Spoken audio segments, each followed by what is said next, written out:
Good evening, Drew. Oh, Paul, what day is it? It's Sunday, in fact. It's Sunday. It's Sunday. Oh. Well, what a week, huh? Yeah, well, thank you for accommodating my weird schedule this week. So Totally fine. Totally fine. Things happen, and yeah. I'm nothing if not flexible. But, I'm glad I'm here because I almost died. You almost died. Almost died, yeah. So that's bad. Well, I don't know. Maybe die is a bit of an exaggeration, but I probably violated the Geneva Convention in my basement today. So, Okay. all right, Okay. let's just dive in because my head is killing me right now. Oh no. So, it's summertime. Is it summertime? Is it still springtime? It's technically still spring, but Okay, it's getting still close. spring. Yeah, it's been raining a lot here in the great city of Columbus, and it's just a constant battle with my gutters in this house. And Okay. The last couple times that it's rained, and it rained really a lot this past week, and it rained really, really hard. I had a lot of water kind of running over my gutters, and then my back cellar, my back wall got wet. So I spent the day today up on a ladder. I was cleaning the gutters out. I was going to try to take the gutter guards off because I think they're more hurting than helping. It's just a lot. But then I got done doing that, and I decided that I was going to clean my basement walls because, they were wet. I dried them out, but I wanted to make sure no mold grew on them or anything. So, I prepared a warm bucket of water, poured some Clorox into it, and got out a nice nylon brush and just started, scrubbing my walls in my basement. And kind of did that in an enclosed area. Probably wasn't the smartest thing in the world. My basement smells amazing. But I like the smell of Clorox. I don't know if that's weird. Is that weird? I don't know if that's weird. If it's diluted enough, it kind of can be a little pleasant, but yeah. So I clean my walls. They look great. They smell great. But boy, there was some fumes, man. There were some fumes, and my head is just absolutely pounding. But I play hurt. I do it for all of our 6 listeners. It's great. Oh. Well, I'm glad you're not dead. Yeah, me too. Hopefully after this you can relax and I just had so much pho. I just had so much pho for dinner. I'm proud of you. Yeah. Good weekend. I'm glad. Yeah, so I know that you have a lot of things on the agenda tonight. I do. But before we dive into all that, this is now episode 51. This is 51. Yeah. We did it. We did it. We did it. Woo! So what were your thoughts on the live stream? It was a lot of fun. I really enjoyed it. I think it went really well, both from a content perspective and a technology perspective. I'll give a props to you, Drew. You ran everything really well. Thanks, buddy. I think the quality was good. My kids even watched the live stream, so no, yeah. They don't listen to the podcast usually, but they were interested in this one, so they at least did that thing they do where they watched it in the background while they were doing something else. So they didn't watch it. I mean, both of them kind of have the 2-screen lifestyle going on, so they're always doing something on their main big screen and watching YouTube videos or talking to somebody on the small screen. So I just think that multitasking is just how they are wired. But yeah, I can understand that. Yeah, I think it went really well. How did you what did you think, Drew? I thought it went pretty good. I think from a technology standpoint, it was good. Our content was good. My camera was a little bit twitchy on the autofocus, auto zoom. It was sort of apparent when I was watching it on the preview, but watching the stream back, man, it was bad. Was it? Yeah, well, that was my first time really using the DSLR as a webcam, so I need to do some adjustments there. I mean, I'm sure that I could turn that feature off and just have it focused at a point. But sorry, the gas. It's yeah, my throat burns, buddy. It's not good. I'm sorry. Yeah. No, it's my fault. I'm a dummy. I'm a big dummy. But yeah, I thought that the camera was a little bit twitchy. I thought we had a good time. Obviously, all the different audio inputs and things. There's a couple early teething problems, but hey, you know what? You learn. You figured it out. Yeah. What sort of feedback have we gotten outside of the show? Because I certainly don't interact with the listeners. None. Good. I don't think is there any comments on the video? I don't even think there is. Beats me. Hold on, I gotta go look right now. Yeah, no. There's a grand total of 3 likes. One of them's mine. About to be 4. Yeah. Yeah, I mean the comment section was lively and we got some feedback there and people were, engaged, but Yeah. Nah, none. Which I'm going to take as good, right? Because if we did poorly, I'm sure people would tell us. But Yeah, I think so too. I think the people that were watching would have told us if we would have done a bad job. yeah, Okay. So it's Sunday. It's 7:00. it is. You have been dying to record this episode, from what I understand. Yeah, I mean, yeah. The first thing I really want to cover is it's my first topic on here. I can't wait.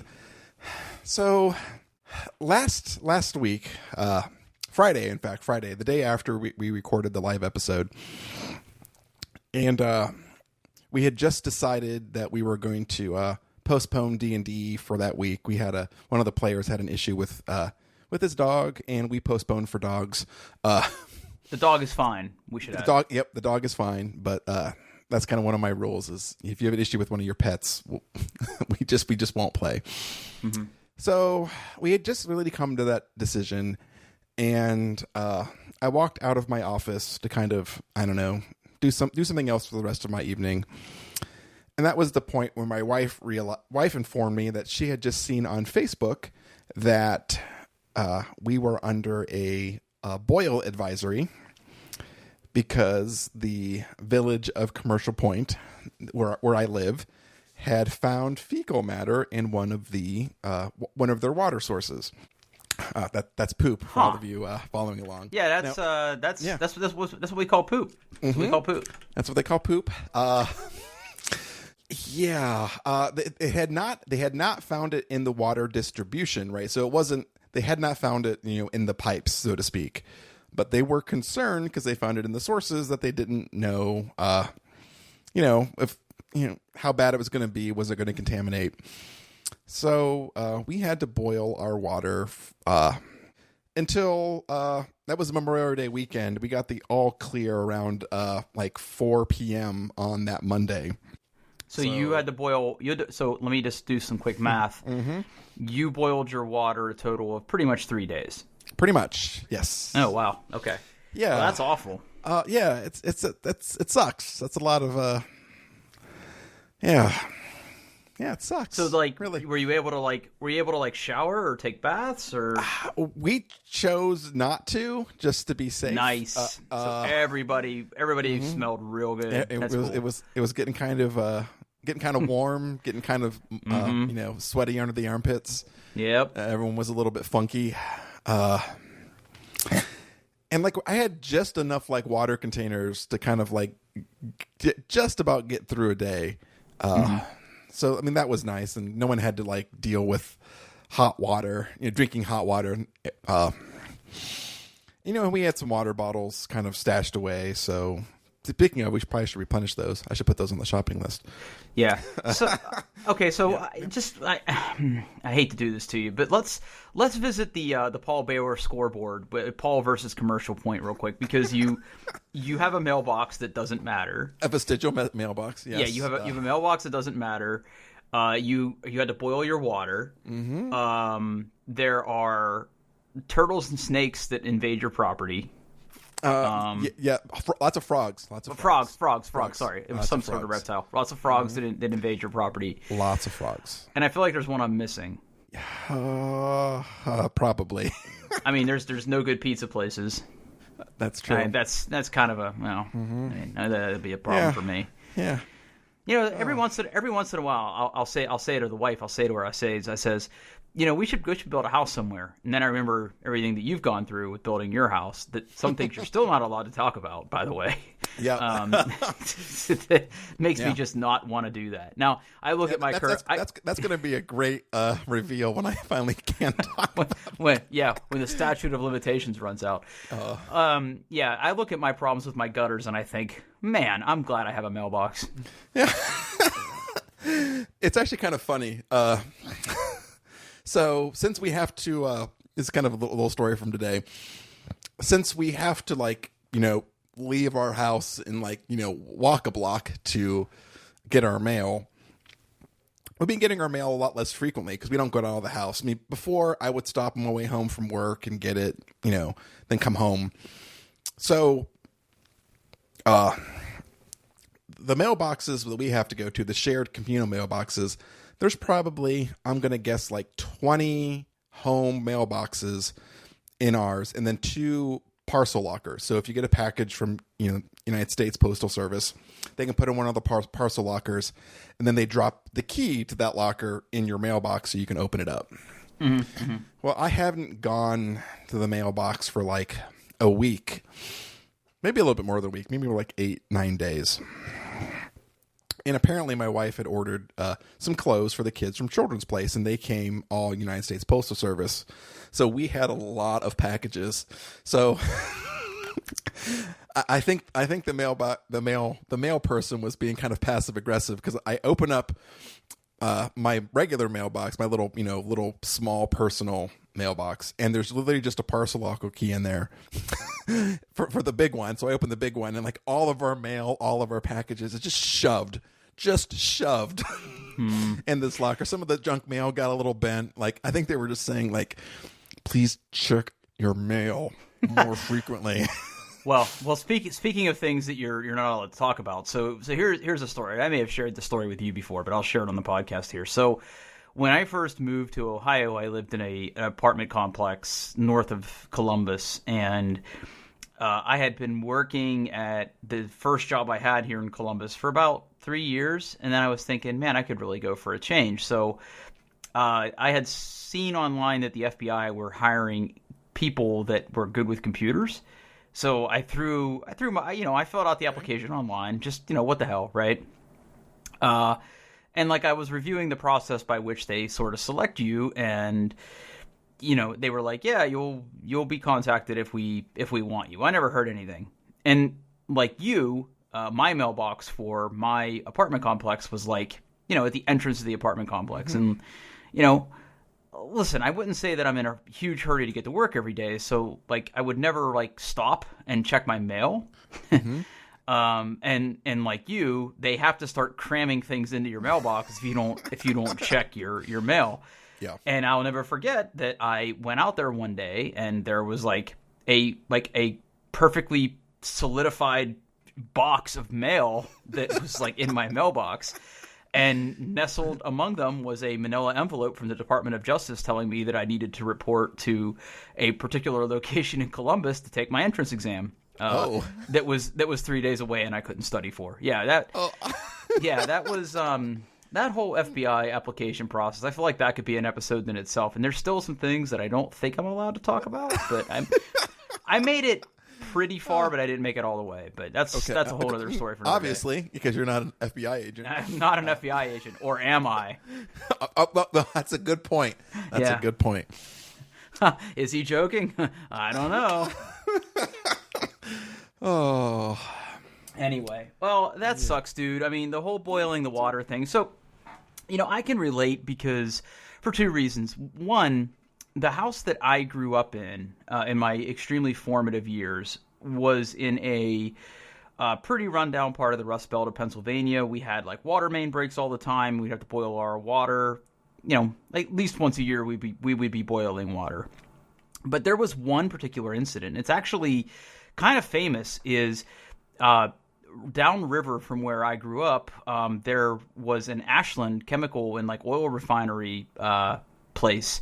And I put a link in the doc, and you can actually read it. And it was actually I remember this. Yeah. Yeah, it was actually you can actually watch it on Engineering Disasters on the History Channel, where one of the tanks basically ruptured and collapsed, and all the oil or whatever was in it, I think it was oil, overflowed the embankment and flow into the river, and that was pretty gross. And we also had a lot of flooding where we lived, and that would cause things to back up, and we'd have to boil water. So I pretty distinctly remember like us boiling a lot of water in the house too when I was younger. That was the origins of our contamination, was just flooding. Yeah. And I remember this. I was 11 or so. Yeah, I remember this on the news. Yeah. Yeah, the Monongahela River. It's not too far from where I grew. Actually, I grew up on the Monongahela River. So yeah, in Jefferson Hills. Yeah, just down the river from where I grew up. I think if you they don't have a map in that Wikipedia article, but I'll try to find the link to the YouTube video because it's an interesting story, and it's just kind of I have a little personal history for the area. But it sounds like everything's back to normal now. You're showered and everything. Yeah, everything's back to normal. Yep. But it was a rough weekend. It gets old real fast. Yeah, and it's supposed to be a long, relaxing weekend too. That probably didn't help. That did not help. It did not help. Yeah, yep. Did not help. Oh. All right. Where do you want to go next with this, Doc? I'm torn. Do I want to talk about my TV or do I want to talk about Watchmen? Isn't that the same thing? Oh, wait, no, it's not. No, it's not because your birthday's coming up. Wait, is it your birthday? My birthday's the 22nd. Okay, I was just saying. Okay, I didn't miss it. Good. But I ordered the new TV to kind of celebrate my birthday because The Last of Us Part 2 comes out on the 19th. Right. So I'm taking a couple of days off. So basically have a nice 4-day weekend to play a crap ton of video games on my brand new 4K TV that my PlayStation's hooked up to. And your couch. I have not ordered a couch. Okay. I thought the couch was ordered. No, I have not picked a couch yet. That's what it comes down to. I need to buy a couch for up there to kind of finish the remodel, but for the time being, I'm using my old crufty furniture, which is ripping more every time I sit in it. That's not a fun feeling when you go and sit on a piece of furniture and you hear ripping. Right. That doesn't make you feel literally body positive. No. It doesn't matter where that sound's coming from. It's not good. No. Yeah. Like, oh, good. Like it could be the carpet, it could be the chair, it could be your pants. Yeah. It could be your skin. Good. Like it could just be You're like, oh, I'm fat. All right. So what do you got TV wise? So I'll put it. I put a link in the show notes a couple episodes ago. I'll do the same thing again. It's TLC's current generation QLED 55-inch television. And just for those playing along at home, I ordered it from Amazon, and yes, it got delivered to the wrong house. Of course it did. Of course it did. So, and actually, the fun thing was, we had kind of, my wife had sent a message to the family that gets a lot of our packages, kind of saying, hey, we have a TV coming. It's coming Amazon. I've done my best to get it delivered to the right place, but there's a good chance that it'll be delivered to your house. And they were super cool with it. I pretty much told my wife at some point, like, if it gets delivered to their house, we should just go over as quickly as possible to get it, because I don't want it sitting on their porch, right? That's not fair to them to have, a television sitting on their porch all day. Mm-hmm. So, I had set my alarm in the morning, and my alarm went off, and I'm a snoozer, so I hit the snooze a couple times because I have a hard time getting up in the morning sometimes. It's a really unpretty look, yeah. So I look at my phone. I kind of get up and, I'm like, okay, it's time for me to get going. And I look at my phone and I'd already seen a notification saying, your television has been delivered. Okay, turns out. It's like 7 o'clock in the morning. And I look at it and I see the picture and it's not our house. So I'm like, like I was expecting it, like knowing me, it was going to happen like right during, a meeting in the middle of the day where I couldn't like just say, excuse me 1 minute and run. So I wake my wife up and we go over there and get it. And they were super cool with it. They had, when the father of the house had woken up that morning and gone to work, he had seen it and he'd brought it into his house. So we got it and brought it home. No big deal. and I set it up, I think, the next day. It's a wonderful, wonderful television. If you're looking for a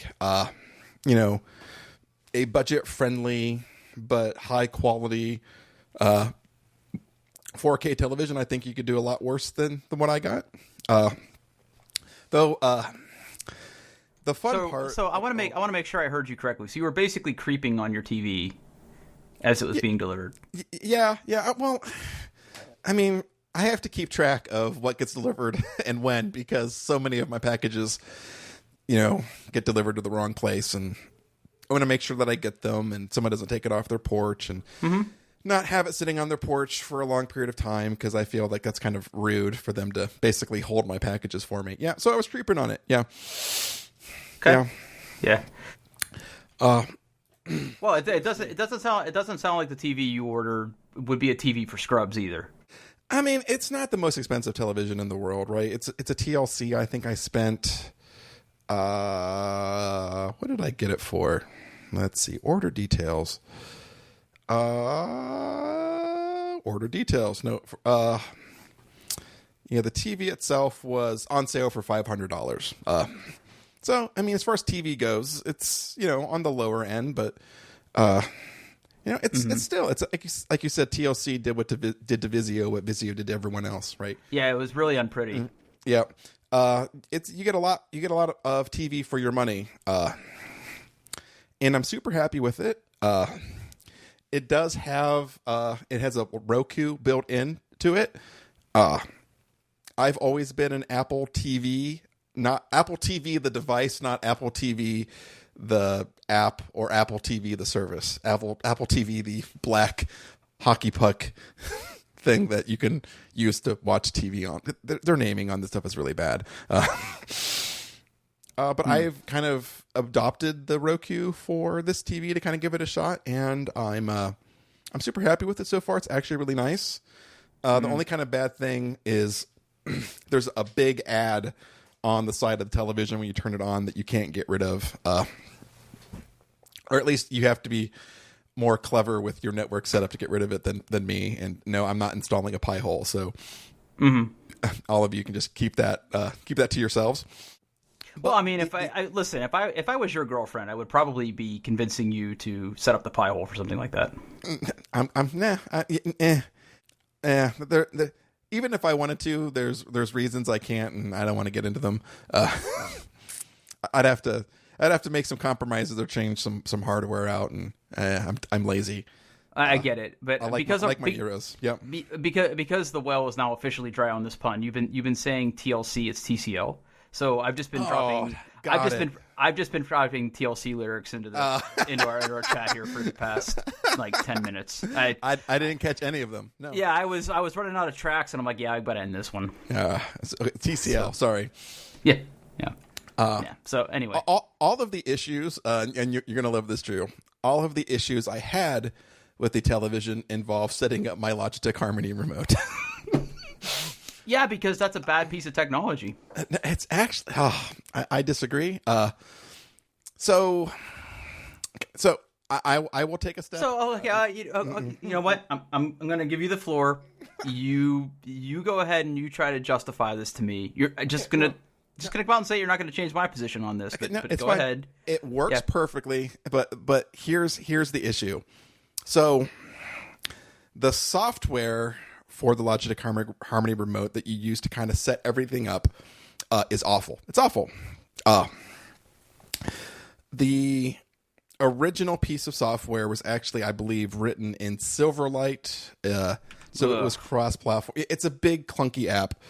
And most importantly, it is a 32-bit application. Okay. Okay. Plot twist. Plot twist. I'd already prepared for this. Okay.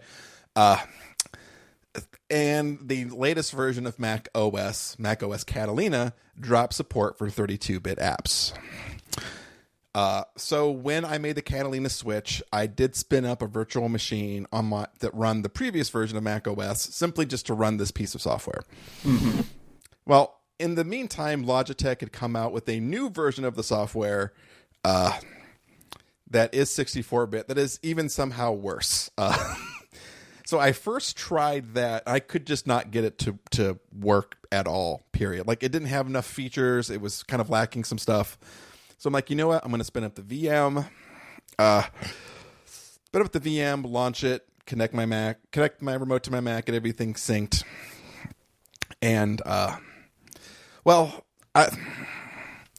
something weird happened where, like, I didn't brick my remote, but it just froze and wouldn't get out of its kind of syncing mode. It was just kind of stuck. So I had to Google about how to do a hard reset, and that wasn't enough. The devil, you say. Mm-hmm. And then I had to learn how to factory reset the remote, and that finally did work. So it took me some time, some finagling. I'm not sure whether things got complicated because I had to connect the remote to my Mac through the VM, and whether, like, how it handles USB got complicated or got confused, and it went crazy. But eventually I got everything stood up. The main reason why I kind of need to use the Harmony remote, because I gave the remote that came with the television a good shot, right? It's very simple. It controls the Roku. The problem is I'm a soundbar guy, right? I have an old soundbar that I wanted to use for the TV, and I could not find a way to get the Roku remote to control my soundbar sound. I Googled, I read the manual. Because usually when you get a remote, right, like, part of it's at least programmable, right, where you can change and say, like, well, if you're doing this, you hold this, this claw command on the remote and put this, this code in, and then your volume will control whatever you want. But there seemed to be no option for that. So I was kind of forced to get this. My options were either not use the soundbar or get the Harmony remote working. So I chose, took me, longer than I would like, probably 4 hours of futzing with this remote to get it to work.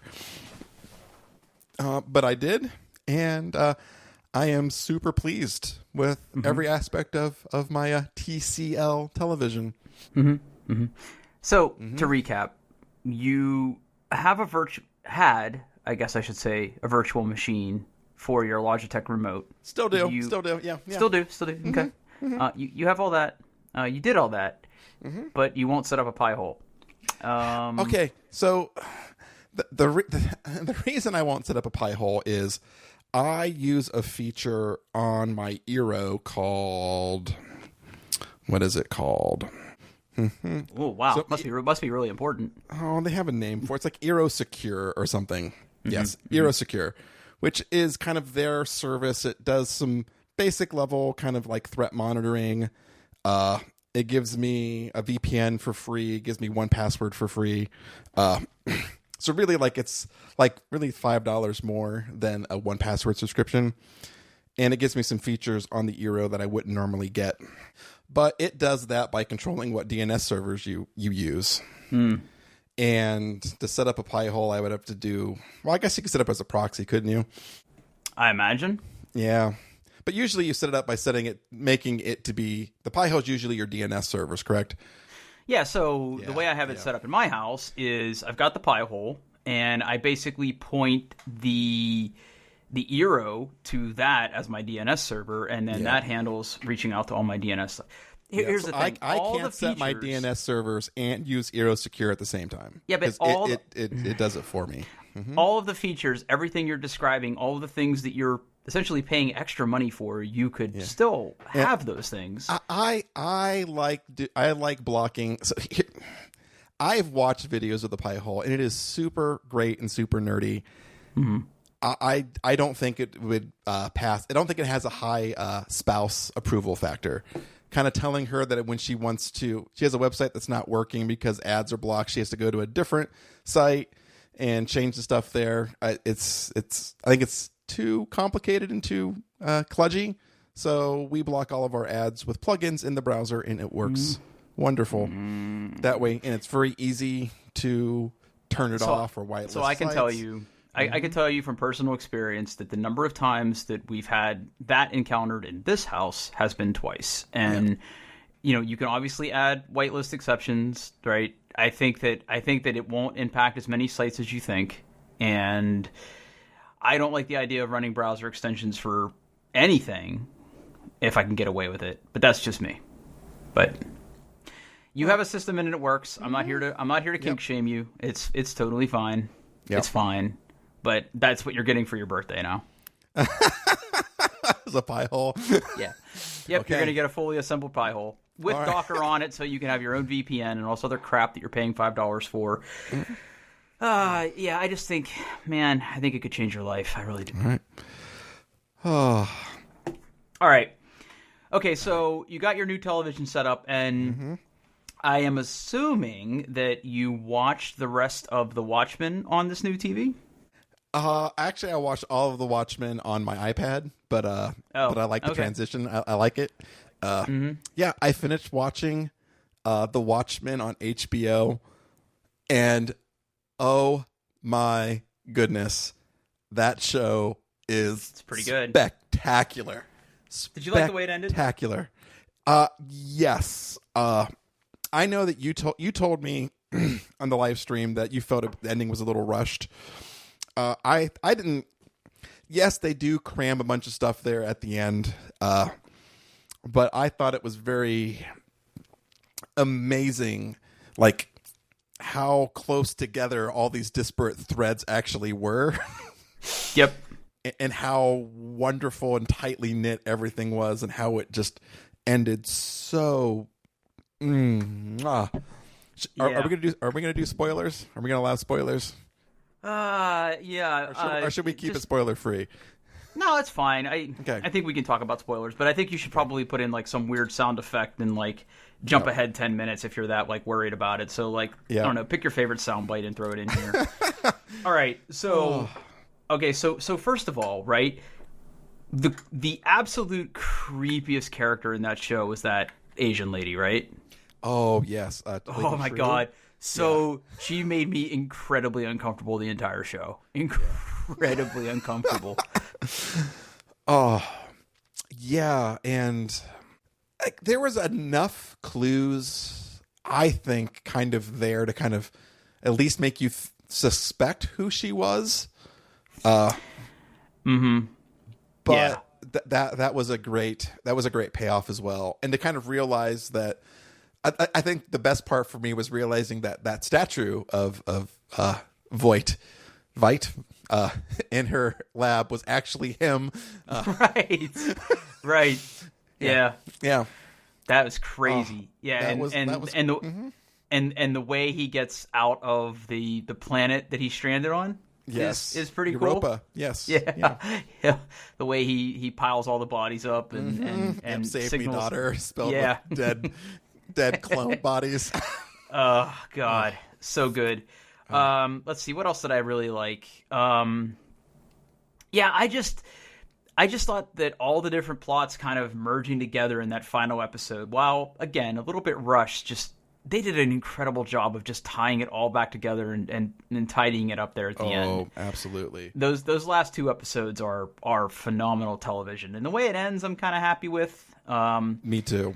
Yeah, yep. It sounds like there's not going to be another season of it, if I read that correctly. Yeah. And that's okay. Like, Watchmen's one of those things that, I don't know. I don't know how you follow that up. But yeah. I love television shows like that where something happens early on in the show and you have no idea what anybody's talking about. And you have to like kind of suspend belief for a little while and just kind of roll with it. And then all of a sudden, like everything something happens and then like the light bulb goes on and you're like, of course. And let's see, what else did that happen with in that show? There was a couple other ones too. There was obviously there was the squid falls. Oh, right. There was a good payoff for that. Yeah. The reason that even the opening scene where they had, when they were doing the Tulsa massacre, right? Mm-hmm. And the kid was watching the silent film of he ends up being Hooded Justice. Right. Watching that film of the black sheriff saving the day. Yep. And sending Yeah, and like the whole Hood of Justice timeline too, right? Mm-hmm. I love that they took it in that direction because you get to see some Hood of Justice in the comic, right? Yes. He has a couple really important pieces of dialogue and things that happen in the comic. So what they did with him in that show, I thought was super remarkable. Oh, it was yes. Yeah. Yeah, the whole Hood of Justice timeline and how that pays off is just phenomenal. Just absolutely phenomenal. Mm-hmm. Now, and even the use of nostalgia, the drug that allowed, Abar to experience his memories. Like, all this sounds like nonsense if you never watched the show, but but what a great callback to the comic. Now, here's something I didn't understand, and maybe you can help me understand this, right? Whenever she takes his memories, right, and she basically ODs on it, mm-hmm. and she wakes up at the Asian lady's like compound or whatever, and she's got tubes hooked in her like an IV drip, and she eventually breaks into the room to where the tubes are going, and she finds that she's hooked up to an elephant.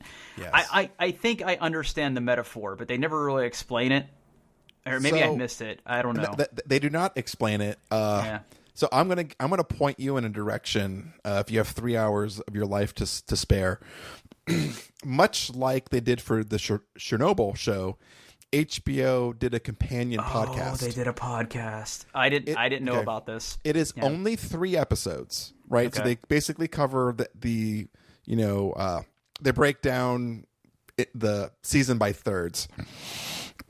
And they talked to the showrunner, David Lindelof, I believe, who's responsible for Lost and The Leftovers and a bunch of other weird but generally well-regarded television. Yeah, and basically the elephant was just like, elephants don't forget. Like,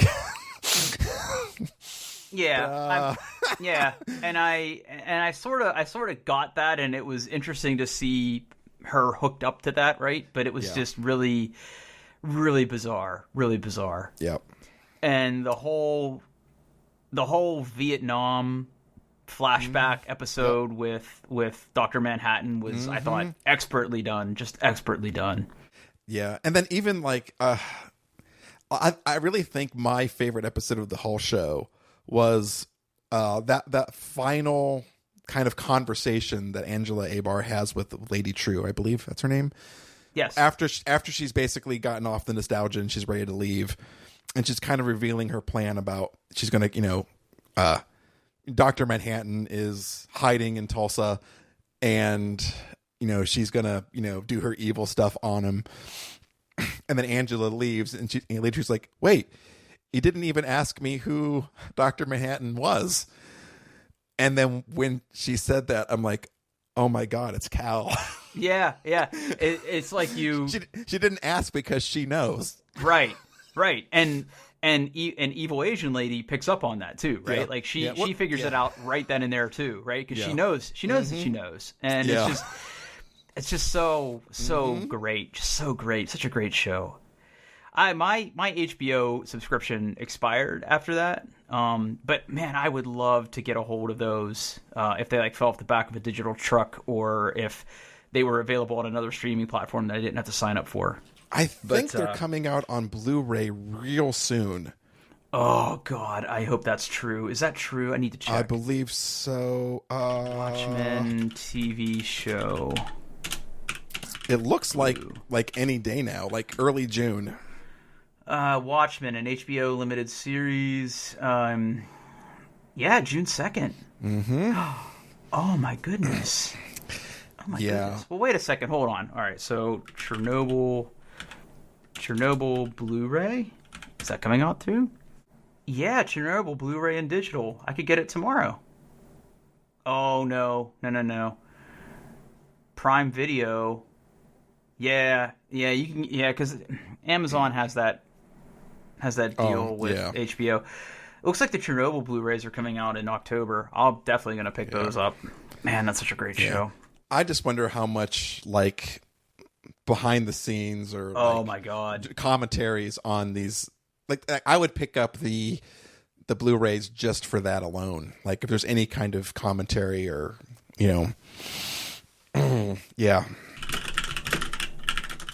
Yeah, I really So enjoyed that good. show. I'm glad that you got it. Yeah, and like you could, I mean, and in the podcast they kind of go into this a bit too, but like I have never really like you can kind of get at some of this stuff and like in the new Star Wars and whatever, but like if being a fan of the comic myself and watching this, like you could tell that everybody involved just loved the comics as well. Right? This was like they could have gone cheesy and just made it like a sequel or a continuation, but like they really went out of their way to tell a different story in that same universe, but yet like pick up the same themes and because the Watchmen comics was such a commentary about the Cold War and the fear of nuclear holocaust. Mm-hmm. And to use that kind of same set of characters and story to kind of, tell this story about humans and their fear of the other, right? Whether that's someone of a different skin color or, Dr. Manhattan. I thought was just so well done. Yeah. Such a love letter to the comics and I'm glad that you enjoyed it. Mm-hmm. I wasn't ever in doubt that you weren't going to enjoy it. But I'm glad that you enjoyed it to the extent that you did enjoy it. Now, wonderful. Now, one more thing to kind of tie off the whole Watchmen discussion here is I was in Half Price Books not too long ago here in northern Columbus.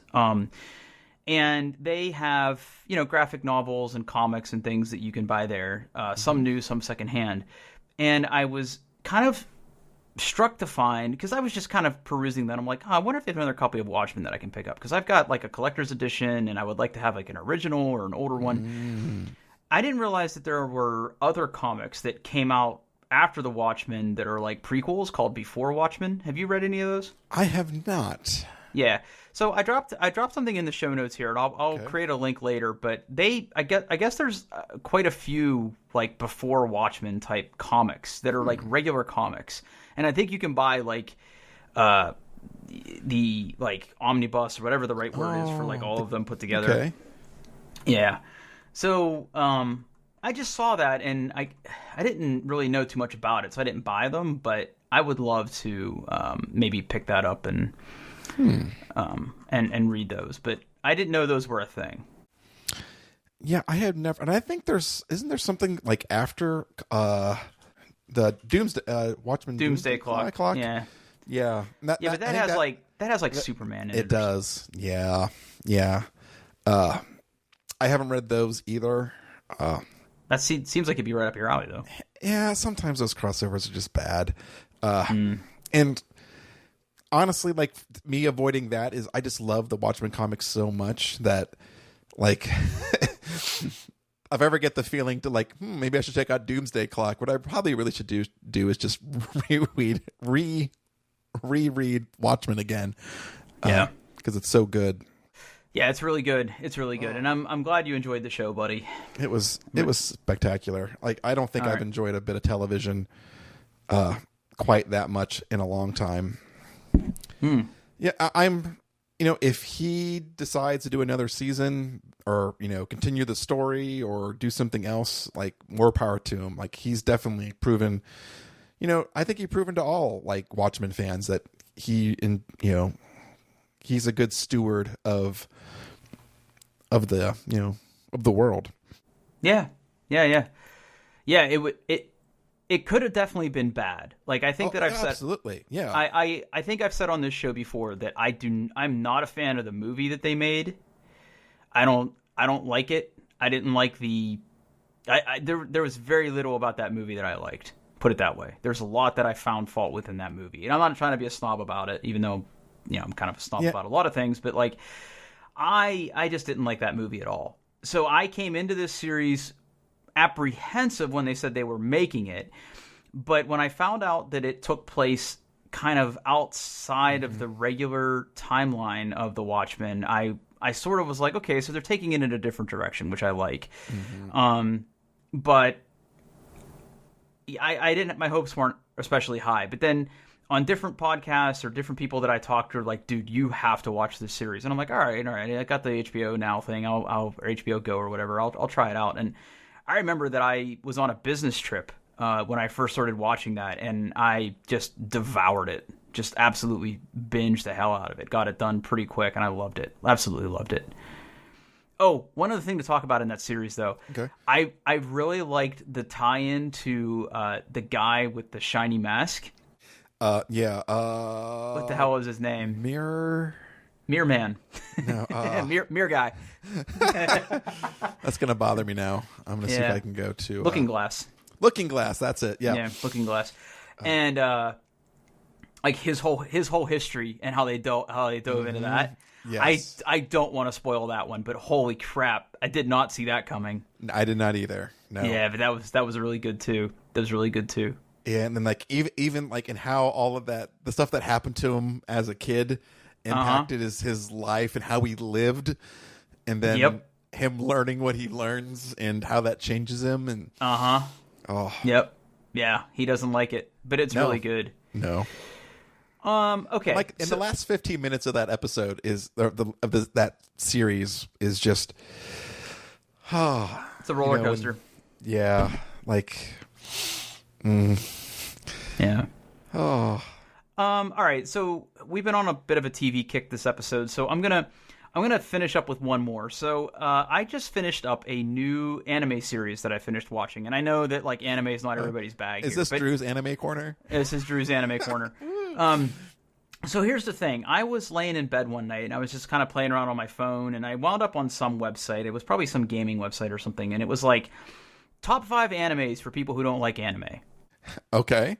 And I was like, all right, I'll bite. Because, I think when last time we talked about anime, I talked about how, like, I was kind of into it in college. Like, I never had a wall scroll. So if that's like the yardstick by which you're going to measure how big of an anime fan I am or whatever, but like, got it. I didn't have any wall scrolls. Okay. A lot of my friends did. I didn't, probably because I couldn't afford one, if I'm honest. But anyway, I was really into anime in college. I watched a lot of really good anime in college, like the Cowboy Bebops and the Neon Genesis Evangelion and Outlaw Star and all these great animes. Like Gundam was on Toonami, but like I would watch those before I would go to work on Fridays, and like it was a good time to be an anime kid. Like right when I started getting into it, in the early 2000s or late 90s, early 2000s. Anyway.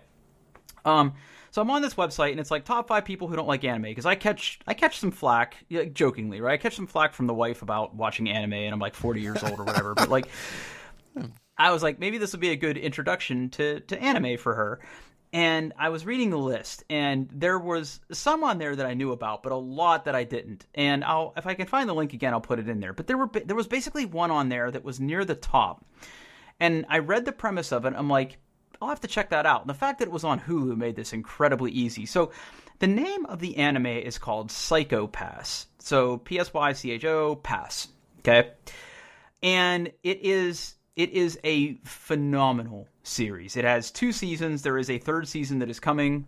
It's already been shot and like it's aired in Japan, but it hasn't made it to like Western streaming services yet. But it is a very, very cyberpunk Minority Report type of show. That sounds right up my alley. It's basically CSI the anime, if I'm honest. Okay, right. So here's the premise. It's in the future, and everybody has what they call a crime coefficient, okay? So the way it works is, like, if you, like, are mentally unstable or you have, like, a rough childhood or stuff, you are more likely to commit crimes. And that number is quantifiable. Now, once your crime coefficient, or your they call it a psycho, the psychopath that they mentioned in the title relates to kind of how cloudy your psychopath is. So the cloudier your psychopath, the more likely you are to be what they call a latent criminal. And if you're a latent criminal, you are basically up for summary judgment anytime you are scanned in public. So there's like it's very dystopian in terms of there's these cameras that are constantly scanning the population and using facial recognition to figure out who you are and what your current coefficient is. And if you're high enough, it automatically kind of alerts the police to come basically tase you, okay? Huh. But if your crime coefficient goes too high, like if it goes above like 200% or 300%, I forget what it is, you're basically subject to destruction. And these inspectors, they're called, basically descend upon you and will shoot you and basically cause you to be disintegrated on the spot. And it's a fascinating show because the inspectors themselves have to remain psychologically stable, right? Or else they risk becoming latent criminals themselves. Okay. But in the show, there's also these people called enforcers. And enforcers are basically at the command of the inspectors. And the enforcers themselves are latent criminals. So it's almost like, to catch a thief, you need to be a thief kind of thing. It's kind of like that kind of scenario. And, obviously, if you're listening to me describe kind of the world that this lives in, if it sounds problematic, it's because it is, right? So right. There's a great deal of the show that deals with how people try to circumvent or get around these systems. And then the first couple episodes kind of focus on world building and how things work, and then it sort of dives into the main plot point where there's like this master criminal that they're trying to catch and what it takes to catch him or her. And then you sort of learn how the whole system works and what it's built upon, and it's just expertly done. Now, the reason that it's on the list of animes for people who don't like anime is that a lot of animes, if you start to watch them, you sort of have to like know how anime works, right? You have to be familiar. You have to be familiar with a lot of the tropes, right? Yeah. You have to understand like that big walking robots are just a thing, and you just have to roll with it, or like the student teacher relationship, or like how love triangles work in these things. Like you have to be familiar with all of that. Not only does none of that crap live in this series, it's like they go out of their way to make it so that it's very inclusive, right? They go through just enough length to explain why the state of the world is in the place that it is and how the systems all interconnect and why it works. And it lets you really focus instead on some really amazing character development. The characters in this series, and like as you get to know them and who they are exceptionally well fleshed out. I think each series is only like 12 or 14 episodes long. Okay. Each episode's only like 25 minutes long. It's perfect for like 2 or 3 in a sitting if you just want to catch up on it. It's on Hulu. So if you got access to Hulu has a lot of good anime on it actually. Oh, you can Hulu. You can start to watch the series. I give it a highly recommend. Highly recommend. It's Is it subs or dubs? Both. Both? Okay. Yep. What's the correct way to watch it? Oh man, I don't know. Like I don't have a dog in this fight. Like I know some nerds would be like, "Oh, subs are the only way to experience it," or some people were like, "Well, dubs are for other people." And like I watched the dub version just because when I hit play, that's what played. Got it. So I just kind of rolled with it. The translation wasn't awful. I mean, there's some where like it's, pretty bad, but I thought it was pretty good. I didn't go back and watch the subs yet. Put it this way, the biggest complaint that I have with some subs are the voice actors they use. Yeah. And if they sound a little too cartoony, a little too high-pitched, a little too gruff. I really felt that the voice actors here, at least on the dubbed version, were really, really good. So I would just say watch the dubbed version. Like, and it'll let you focus on like watching other parts of the screen other than the subtitles. So yeah, that was always like, I get it. Like, the diehards are like, well, you have to pick up on the tone of the original Japanese actors and how they're interacting, and it's like I want to watch the pretty moving pictures. I don't want to read. Right. Like that's why movies have two senses. You watch it and you listen to it. That way you can enjoy the visuals and hear what they're saying. So yeah, I'm with you. I've always me personally, not that I've watched a lot of anime, but it's more than none. And it's the same reason I like reading comic books. I like enjoying the artwork, and I don't want to be focus my attention on a 2-inch strip of the television to read the words. Right. Yeah. Yeah, and like a lot of my favorite animes, like Trigun and Cowboy Bebop, and some of those other ones that I really like I've watched them both subbed and dubbed. And I would say that Trigun's a pretty good example of an anime that I think that the dub isn't great. But the sub, I watched both. That's a great anime series too. But yeah, I really enjoyed this. I'm really excited that they're bringing the third kind of series to Hulu eventually. And apparently, there's been a few side standalone movies in this universe, which is pretty cool. I just think that the whole world building they put into this, the whole conceit of how this world works, and again, the character development is amazing. So if this sounds like something you're into, I would love for you to watch and get your thoughts on it. But okay, well, it's officially now in my watch list. Yeah. All right. Very cool. Cool. What do you say we wrap this one up? I think we should. Yeah. All right.